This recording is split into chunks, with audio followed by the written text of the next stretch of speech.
Mr. Speaker, let me thank members for their comments and suggestions on the after-action review.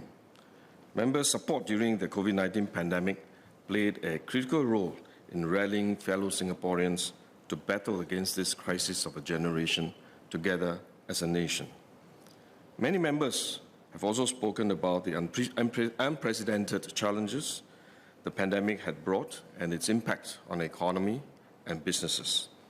Indeed, the world economy ground to a halt in 2020, and the Singapore economy contracted by 3.9%, our worst recession since independence.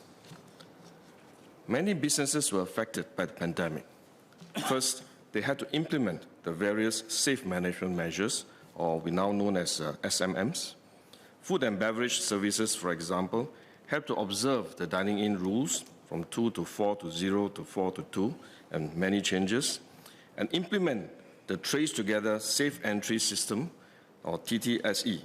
Many of you have forgotten what they mean. And coupled with a weaker demand, their revenues fell as a result. Some businesses were also affected as their workers fell ill or had to be isolated.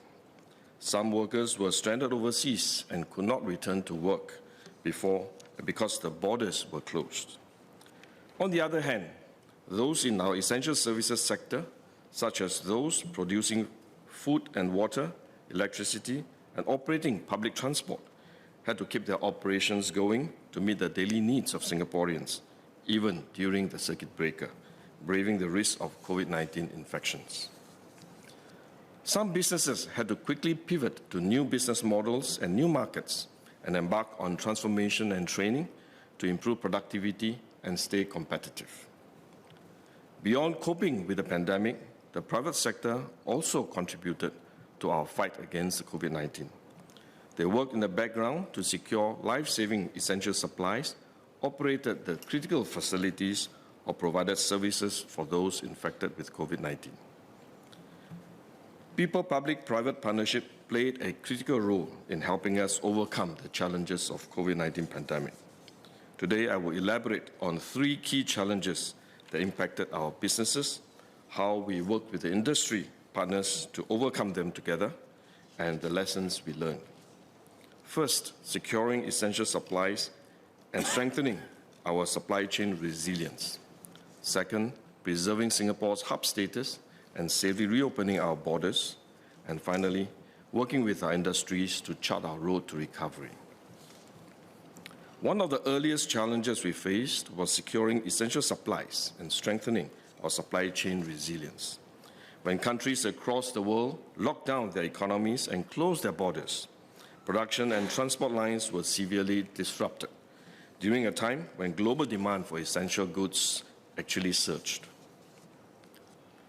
Mask supplies was a good example. Mr. Gerald Giam asked why we did not have sufficient stockpile of masks and local production capacity. Prior to the pandemic, masks were rarely worn outside of the clinical environment, even during SARS. Our national stockpile of masks was therefore maintained at a level that would be sufficient for the healthcare sector's needs. To supplement our stockpile, Singapore companies produce masks overseas, and it is more cost-effective to do so.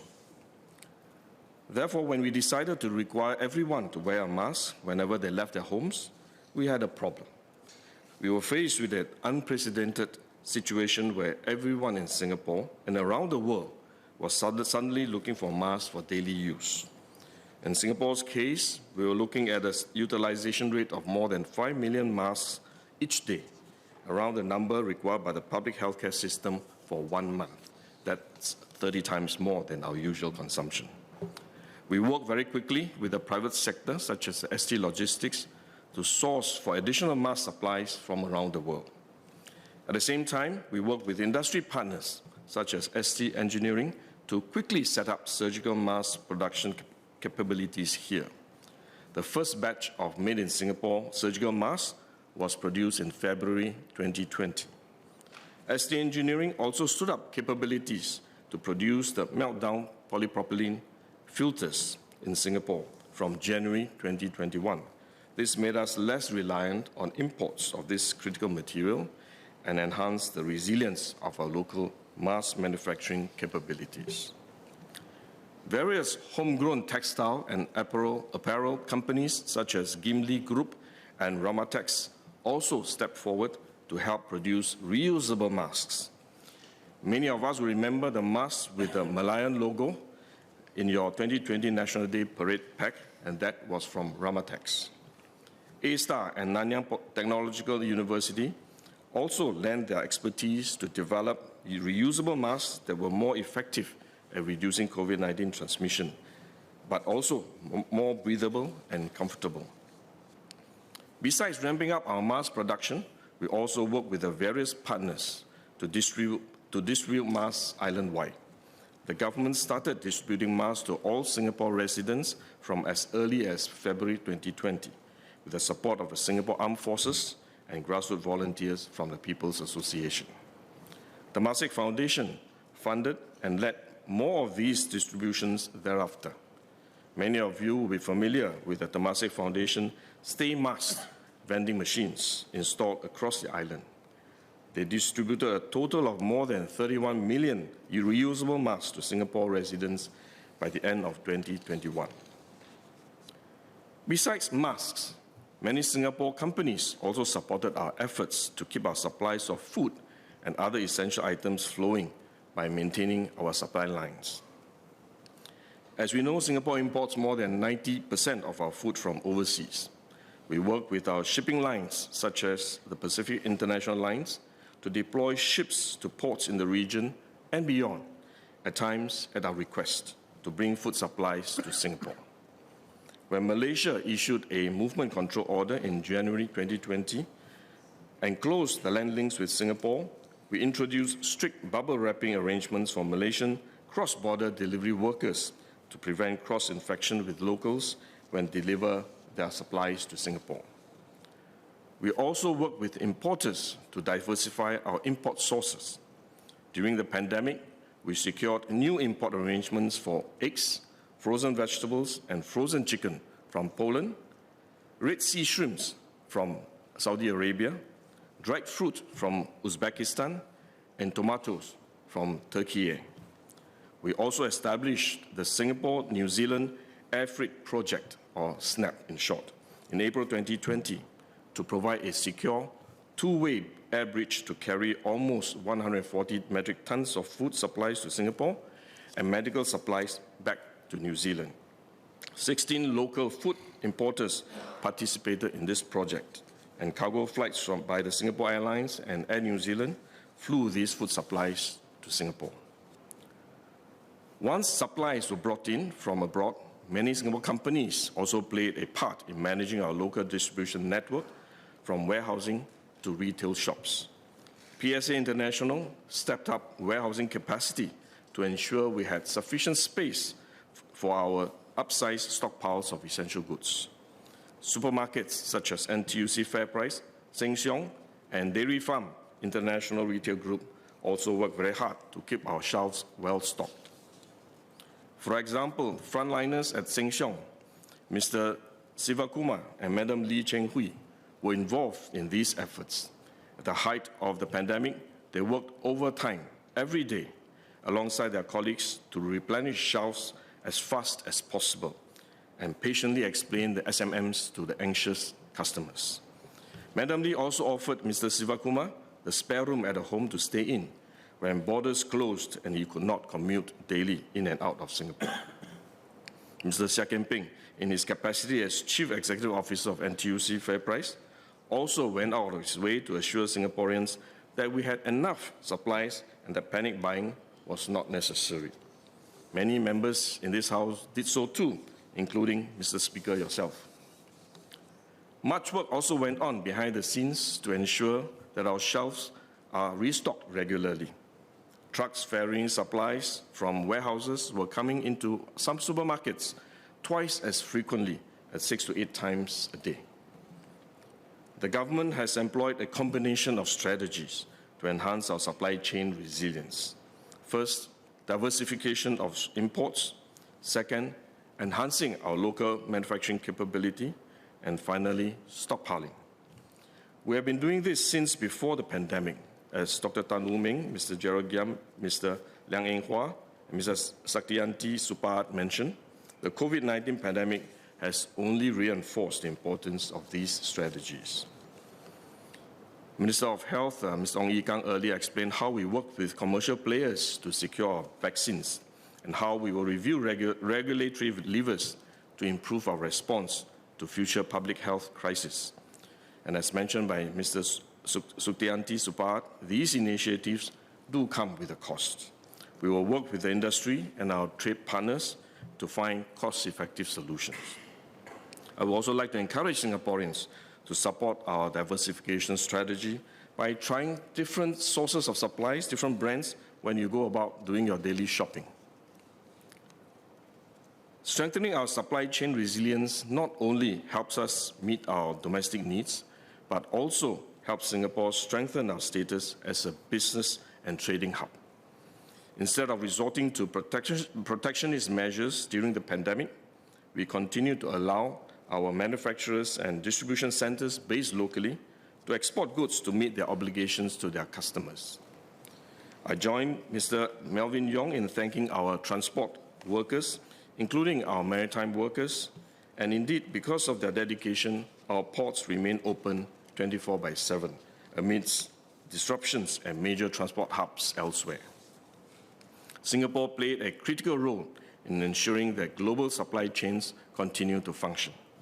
We remain the world's largest transshipment hub, and our ports continue to rank first in various international maritime indices and rankings. This was due to the efforts of the Maritime and Port Authority of Singapore, the maritime industry, and tripartite partners who work closely together to keep our ports open while facilitating crew changes safely. PSA Singapore handled record numbers of container throughput in 2021 and 2022. However, people flows were significantly disrupted due to border restrictions overseas and here.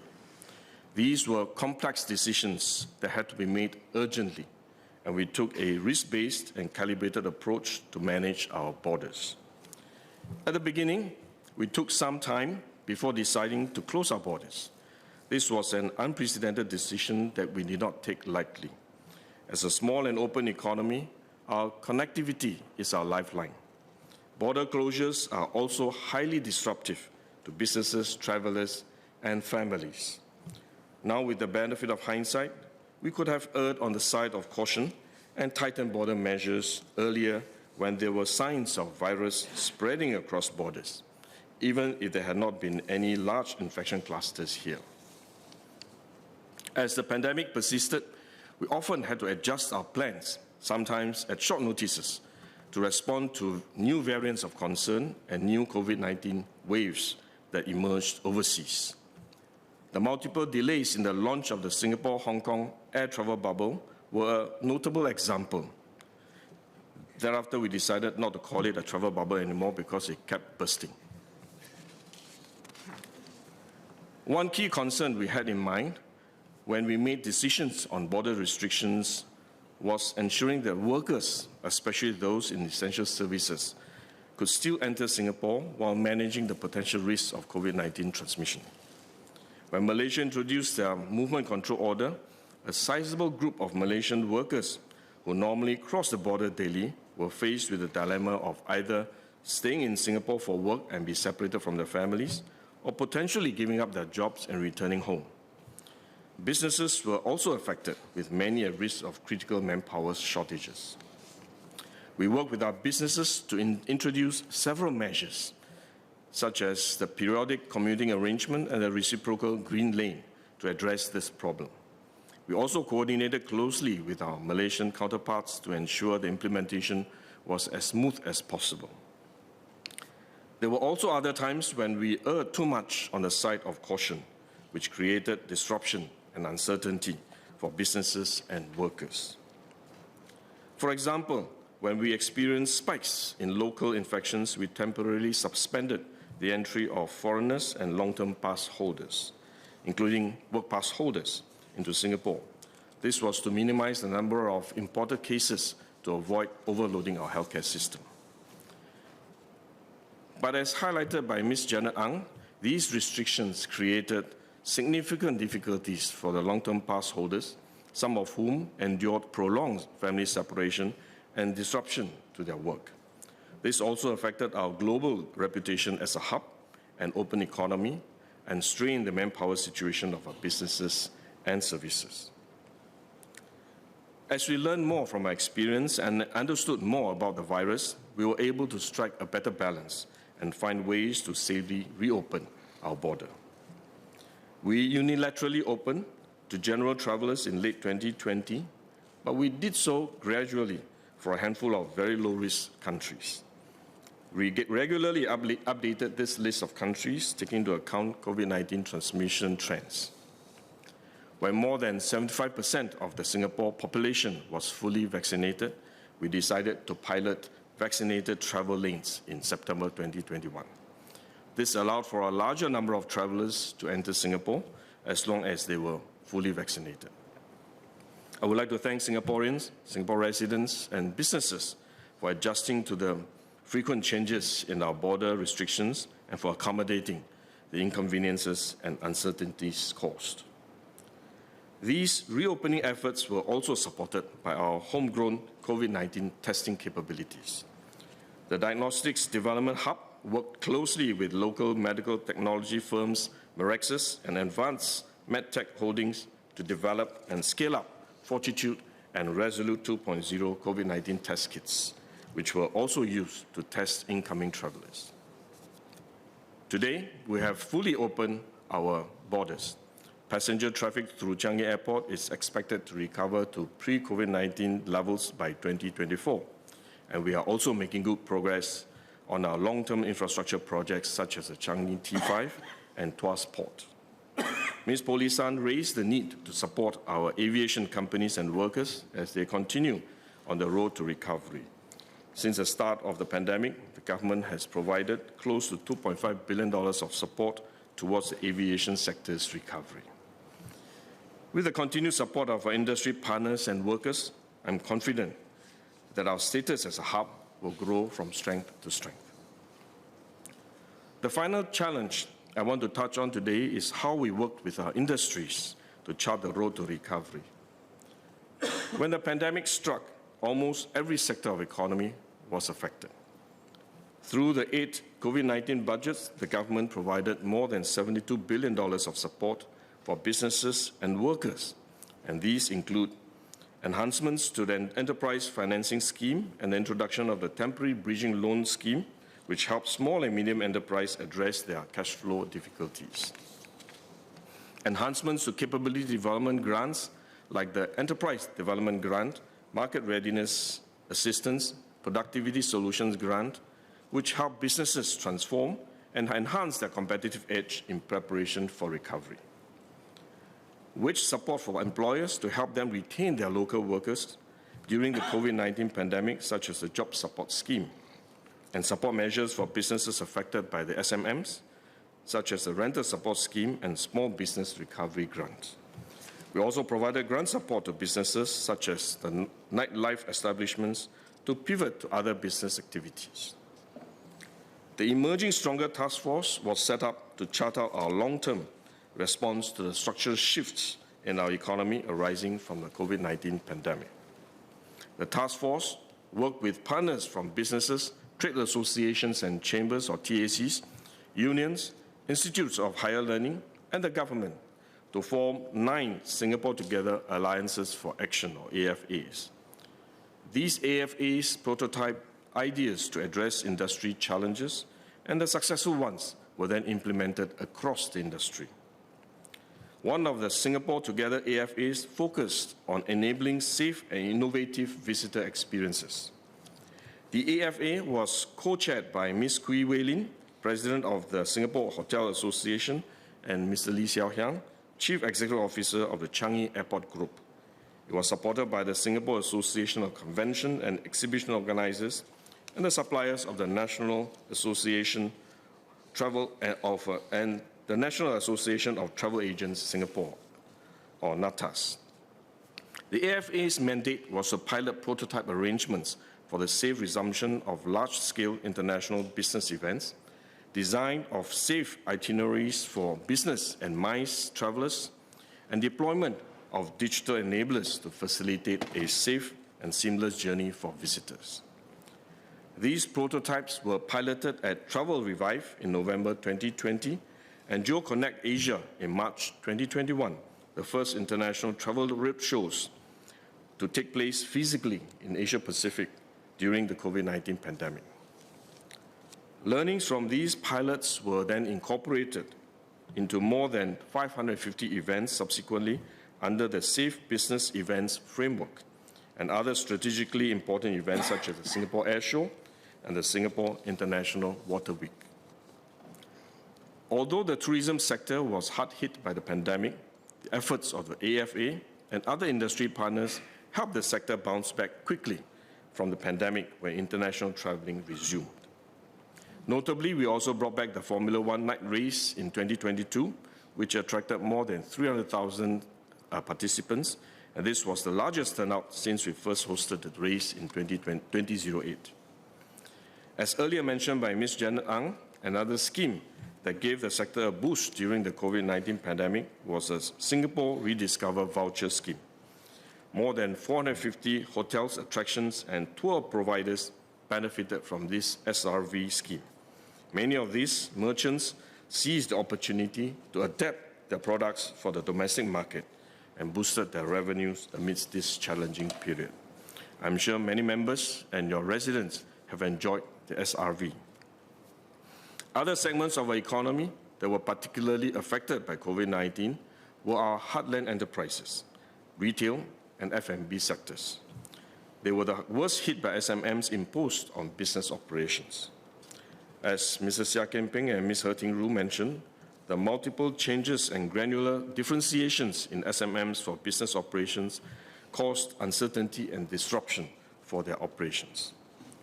During the various phases of restrictions and reopening, some SMMs were overly calibrated. This made them difficult to operationalize and caused confusion to businesses and members of the public. As we learn more from experience and receive feedback from industry partners, we simplified our SMMs in the later stages of the pandemic, striking a balance between mitigating the risk of infection and providing certainty and clarity to businesses and consumers. For example, we simplified our SMMs into 5 core parameters: group size, mask wearing, workplace requirements, safe distancing, and capacity. This allowed us to calibrate and communicate our SMMs more easily and clearly. Therefore, one important lesson we learned: keep it simple, especially during a crisis. I'm glad that despite these disruptions, many of our businesses showed resilience amidst that adversity.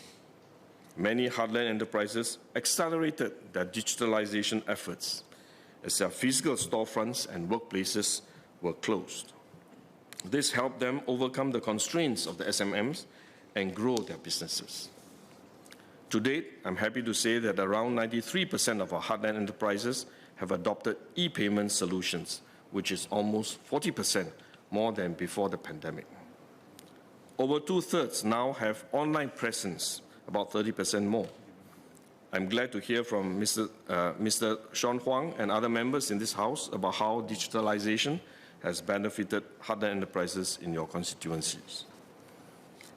We should thank the business advisors from the Heartland Enterprise Centre Singapore and the digital ambassadors from IMDA's SG Digital Office for their hard work.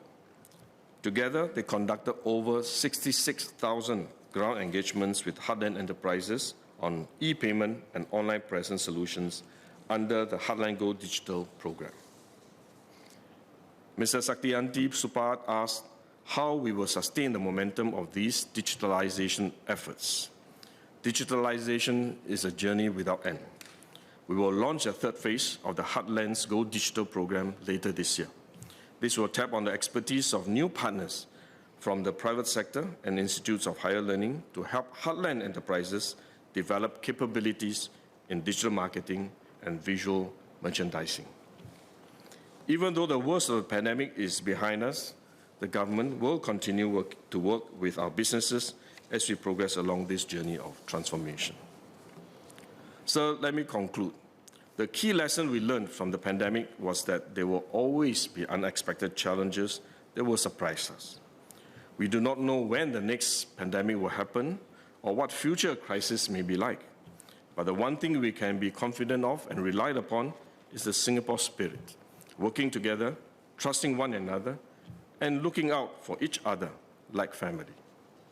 We witnessed this Singapore spirit when staff from Scoot Raffles Medical Group and the Ministry of Foreign Affairs risked their own personal safety to evacuate Singaporeans from Wuhan when the crisis first emerged. When we face the worst crisis, we will see the best in Singaporeans. It is precisely this Singapore spirit that will see us through future challenges that may come our way. Many people also worked tirelessly behind the scenes to contribute towards our COVID-19 efforts, even taking up functions and responsibilities they were unfamiliar with. A total of about 10,000 individuals and teams from the people, public, healthcare, and private sectors will receive the National Awards COVID-19 in recognition of their contribution to our COVID-19 efforts. The Meritorious Service Medal was also awarded to 3 individuals whose unwavering commitment and exemplary leadership during the COVID-19 pandemic helped us safeguard lives and livelihoods and chart our road to recovery. And they are Associate Professor Kenneth Mak, Director of Medical Services at the Ministry of Health. He is a familiar face to many Singaporeans due to his professional and calming presence at the multi-ministry task force press conferences. He led the efforts of the professional healthcare team in managing the crisis. Mr. Gan Kim Yong, Permanent Secretary of the Ministry of Home Affairs, who chaired the Homefront Crisis Executive Group to execute our responses to the pandemic, and he led his team, and he and his team of dedicated public servants helped navigate Singapore safely through the storm. Mr. Tan Chong Ming, the lead for Community Care Facilities Task Force, the Temasek COVID-19 Work Group, co-chairman of the Emerging Stronger Task Force, and Group CEO of PSA International. He coordinated many private sector efforts, including the setting up of the CCF and keeping our supply lines open.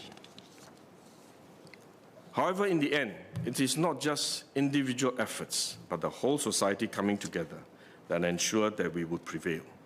The best example that illustrates the importance of such people-public-private partnership is the setting up of the community care facilities, where different parties came together quickly and worked together under a tight timeline with very limited resources to overcome unknown challenges and achieve a common mission. Companies like PSA International, Sabana Jurong, SingX, Certis Cisco, ST Engineering, Parkway Pantai, Shears Healthcare, Woodlands Health Campus, and Resorts World Sentosa, RWS, worked as a team to set up the first 960 beds within record times at the Singapore Expo, which eventually expanded to around 8,000 beds. RWS involved all its business units to also set up and run other CCFs and recruited over 2,000 volunteers to ensure smooth operations. This benefited more than 34,000 COVID-19 patients. These companies and volunteers may not have worked with each other before.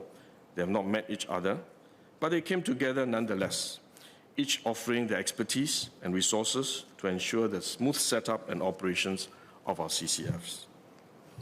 Mr. Edward Chia, Ms. Janet Ang, and Mr. Raj Joshua Thomas highlighted the importance of strong collaboration between the TACs and the government in times of crisis. Indeed, we have built strong partnerships through regular engagements and collaborations between TACs and government agencies over the years. During the pandemic, this rapport allowed us to come together very quickly alongside industry partners to resolve the challenges we face. For example, the Singapore Hotel Association and the Singapore Tourism Board work closely with over 90 hotels across the island to urgently transform the hotels into government isolation facilities. The Singapore Business Federation worked together with the Enterprise Singapore, other TACs landlords and tenant representatives on a code of conduct for leasing of retail premises. This established industry norms on tenancy practices and terms, which help resolve rising tension between landlords and retail tenants regarding rental agreements. Finally, let me extend our appreciation to all businesses and TACs for the contributions towards our COVID-19 efforts. Our partnership played an important role in a crisis, and we need to continue to strengthen this partnership even in the absence of a crisis. I would also like to join my colleagues in thanking all our frontline workers stationed at our supermarkets and warehouses, at our air and seaports, our care facilities, and other essential services for your dedication and sacrifices, which has helped us overcome this crisis of a generation and put us on a strong foundation for recovery. Thank you. Order. I propose to take a break now. I suspend the sitting and we'll take the chair at 3:40 p.m. Order, order.